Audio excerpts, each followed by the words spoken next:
हरे कृष्णा। तो देखिए आज है नवरात्रि का प्रथम दिन। तो आज का दिन माँ शैलपुत्री को समर्पित है। तो माँ शैलपुत्री का अवतार क्यों हुआ और आज के दिन शैलपुत्री माता की पूजा क्यों आराधना क्यों की जाती है, तो जानेंगे इस वीडियो में।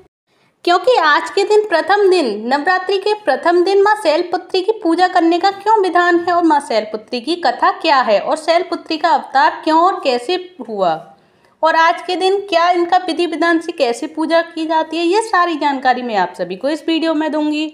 तो नवरात्रि में दुर्गा पूजन के अवसर पर दुर्गा देवी के 9 रूपों की पूजा उपासना बहुत भी विधि विधान से की जाती है।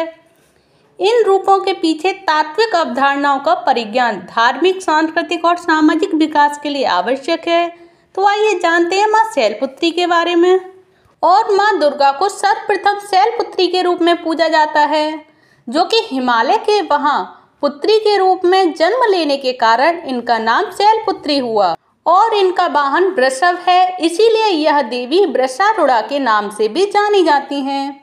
इस देवी ने दाएं हाथ में त्रिशूल धारण कर रखा है और बाएं हाथ में कमल सुशोभित है। यही देवी प्रथम दुर्गा हैं। यही सती के नाम से भी जानी जाती हैं और इन्हीं की एक मार्मिक कहानी है। तो क्या है शैलपुत्री माता की कहानी की माता रानी का आविष्कार कैसे हुआ, माता रानी का अवतरण कैसे हुआ। तो एक बार जब प्रजापति ने यज्ञ किया तो इसमें सारे देवताओं को निमंत्रित किया गया और भगवान शंकर को इसमें निमंत्रित नहीं किया गया। और सती यज्ञ में जाने के लिए विकल हो उठी और बार बार शिव जी से कहने लगी, आग्रह करने लगी यज्ञ में जाने के लिए कि पिता के यहाँ यज्ञ हो रहा है और मुझे भी अपने मायके जाना है। तो शंकर जी ने कहा कि सारे देवताओं को तो निमंत्रित किया है आपके पिता ने और ऐसे में वहां जाना हमारा उचित नहीं है, क्योंकि हमें निमंत्रित नहीं किया गया और बिना बुलाए ऐसे नहीं जाना चाहिए, चाहे वो अपने बाप के ही घर क्यों ना हो, अपने यानी मायका ही क्यों ना हो, पर कहीं भी बिना बुलाए नहीं जाना चाहिए। लेकिन सती के प्रबल आग्रह को देखकर शंकर जी ने उन्हें यज्ञ में जाने की अनुमति दे दी। और सती जी जब घर पहुंची तो सिर्फ माँ ने ही उन्हें स्नेह दिया, माँ ने ही उन्हें प्यार किया और अपने सीने से लगा लिया। और बहनों की बातों में व्यंग्य और उपहास के भाव देखे थे उन्होंने, यानी बहनों ने उनके बारे में ताने दिए थे कि ये तो बिना बुलाए ही आ गई है।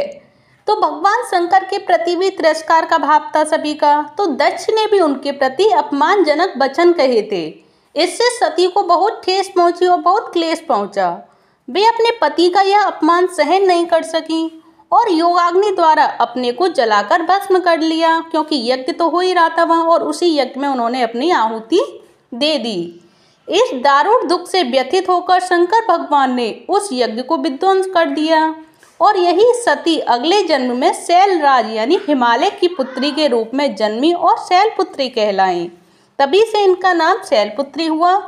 और माँ पार्वती और हेमवती भी इसी देवी के अन्य नाम हैं। और शैलपुत्री का विवाह भी भगवान शंकर से हुआ था और शैलपुत्री शिव जी की अर्धांगिनी बनी। और इनका महत्व और शक्ति अनंत है, क्योंकि शैलपुत्री भी अनंत है और भगवान शिव की अर्धांगिनी है।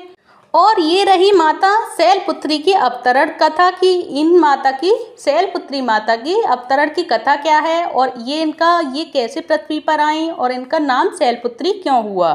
तो आज के दिन इस शैलपुत्री कथा को और माता रानी की नवरात्रि व्रत के प्रथम दिन इस कथा को सुनने मात्र से सभी संकटों से मुक्ति मिलती है और सभी सुख समृद्धि में वृद्धि होती है। तो मैं आप सभी से कहूँगी कि माता रानी की कथा अवश्य सुने, जो व्रत रहे हों वो भी और जो व्रत नहीं रहे हैं वो भी, क्योंकि माता रानी अनंत है और माता रानी की कृपा भी अनंत है। क्योंकि माता रानी की अनंत कृपा पाने के लिए प्लीज़ इस शैलपुत्री महारानी नवरात्रि की प्रथम देवी माँ शैलपुत्री की कथा अवश्य सुने, जिसको सुनने मात्र से सभी पुण्यों की प्राप्ति होती है। माता रानी आप सभी की सभी मनोकामनाएं पूर्ण करें। हरे कृष्णा, हरि बोल। अगर आप सभी को ये वीडियो और ये कथा पसंद आई हो, शैलपुत्री माता की अवतरण कथा, तो आप सभी इस वीडियो को लाइक करें, चैनल को सब्सक्राइब करें। हरे कृष्णा, हरि बोल। जय माता दी। नवरात्रि के प्रथम दिन की आप सभी को हार्दिक शुभकामनाएं। जय माता दी।